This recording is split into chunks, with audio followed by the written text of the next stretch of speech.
ગુનેગાર જાહેર કરવામાં આવ્યા, જ્યાં ગાડી પ્રભુ ઈસુ ખ્રિસ્તના માથા પર કાંટાનો મુંગટ પહેરાવવામાં આવ્યો, જ્યાં ગાડી પ્રભુ ઈસુ ખ્રિસ્તને વધસ્તંભ આપવામાં આવ્યો અને એમના કપડા વહેંચી લેવામાં આવ્યા. રાઈટ, એ જે 14 સ્થળો છે એની મુલાકાત લેતા લેતા છેલ્લું જે સ્થળ છે ઇટ્સ કોલ હોલી સફલકર ચર્ચ. એ હોલી સફલકર ચર્ચની આપણે મુલાકાત કરીશું. રાઈટ, પણ એની પહેલા હું તમને થોડી બેક હિસ્ટ્રી આપી દેવા માંગુ છું. સાંભળો છો ને? હા.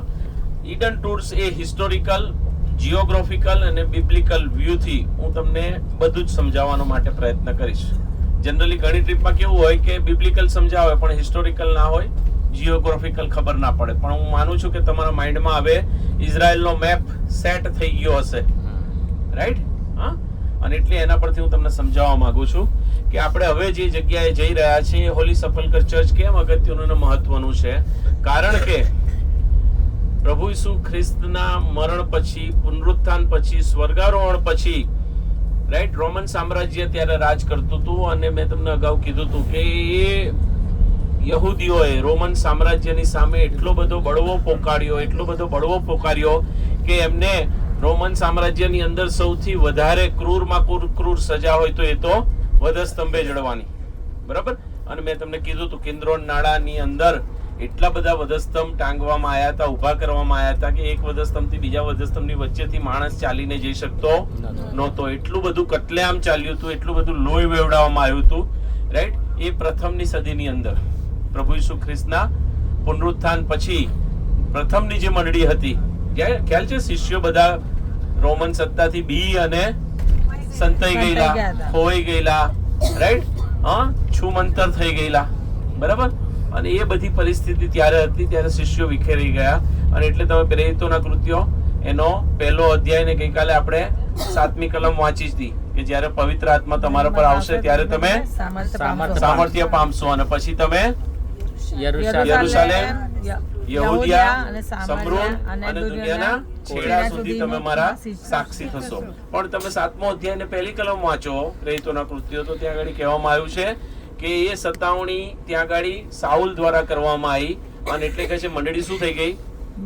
વિખેરાઈ ગઈ. બરાબર. કેમ? કારણ કે ત્યાં સુધી એ લોકો યરુશલેમમાં ને યરુશલેમમાં જ રહ્યા કે આ સેફ છે આપણા માટે, આપણે અહીંથી જવું નથી. પણ પ્રભુએ તો 1લો અધ્યાય ને 8મી કલમમાં શું આજ્ઞા કરી હતી? પણ પવિત્ર આત્મા તમારા પર આવશે ત્યારે તમે સામર્થ્ય પામશો. તમારે શું કરવાનું છે? વિખેરાઈ જવાનું છે. રાઈટ, સુવાર્તા બીજી જગ્યાઓએ લઈ જવાની છે. પણ ત્યાં સુધી એ લોકો 8મો અધ્યાય આવ્યો ત્યાં સુધી લઈ ગયા નહોતા.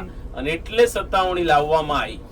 રાઈટ, યાદ રાખીએ, શેતાન સત્તાવણીનો ભાગ બને છે, શેતાન લાવતો નથી. એ ઈશ્વરનું આયોજન હોય છે કે જેથી સત્તાવણી થાય. રાઈટ, અને આ લોકો શું થઈ જાય?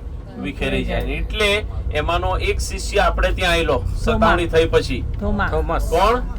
થોમા. બરાબર. અને મોસ્ટ ઓફ શિષ્યો એ યુરોપ તરફ ડાયવર્ટ થયા હતા. અને ઇજિપ્તની અંદર સેન્ટ માર્ક ગયો હતો. રાઈટ, અને એવી રીતે અલગ અલગ જગ્યાઓ તરફ જ્યાં જ્યાં ઈશ્વરના આત્માએ એમને દોરવણી આપી એ તરફ એ લોકો આગળ વધતા ચાલ્યા. અને યુરોપ ત્યારે આખું જે યુરોપ અત્યારે જોઈએ છે ત્યારે એ આખું જેને કહેવાય નાસ્તિકવાદમાં હતું, ઈશ્વરમાં માનતા નહોતા. બરાબર. પેગન ગોડ એમના હતા. બરાબર. અને ત્યારે સુવાર્તા એમની પાસે જાય છે. રાઈટ, અને એ લોકો ખ્રિસ્તને સ્વીકારે છે. એટલે આજે તમે યુરોપના મોસ્ટ ઓફ દેશોની અંદર જુઓ તો તમને ભવ્યાથી ભવ્ય ચર્ચીસ જોવા મળે છે. એમ, કારણ કે જ્યાં જ્યાં રોમન સત્તા રાજ કરતી હતી, સમય જતા શું થયું કે રોમન સત્તા એ યહૂદીઓ પર ને ખ્રિસ્તીઓ પર જે સતાવણી લાવતા હતા, બરાબર, પણ 3જી સદીના અંતમાં બહુ હિસ્ટોરિકલ બાબત બની. એ ઈશ્વરનું આયોજન હતું. બરાબર. તમે નામ સાંભળ્યું હશે, કદાચ હિસ્ટ્રીમાં તમે ભણ્યા હશો. એ તો નામ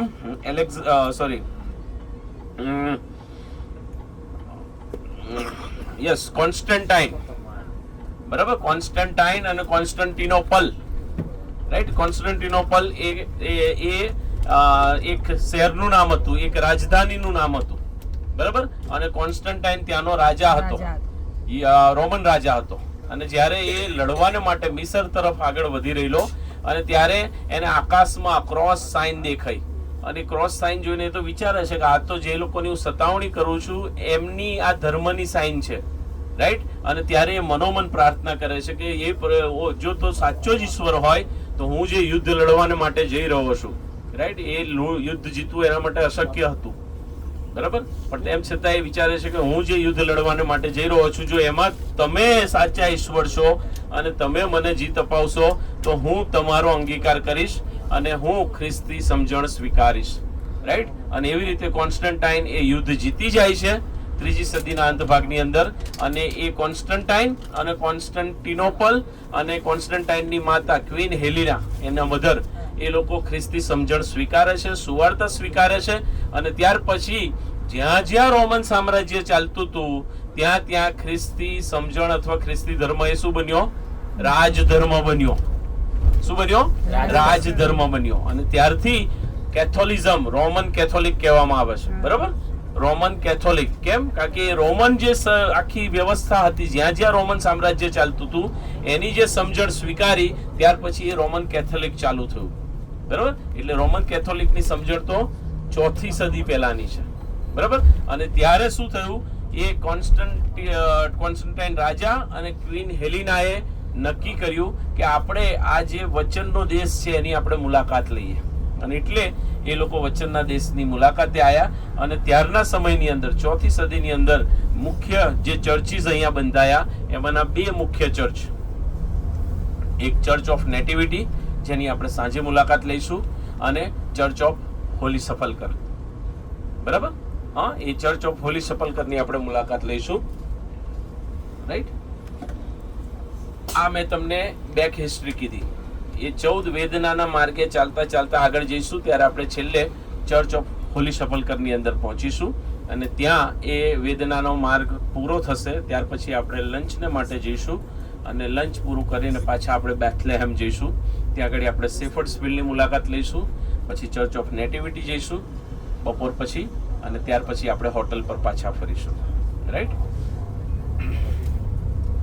enjoy? Yes. Really? Yes. Praise the Lord.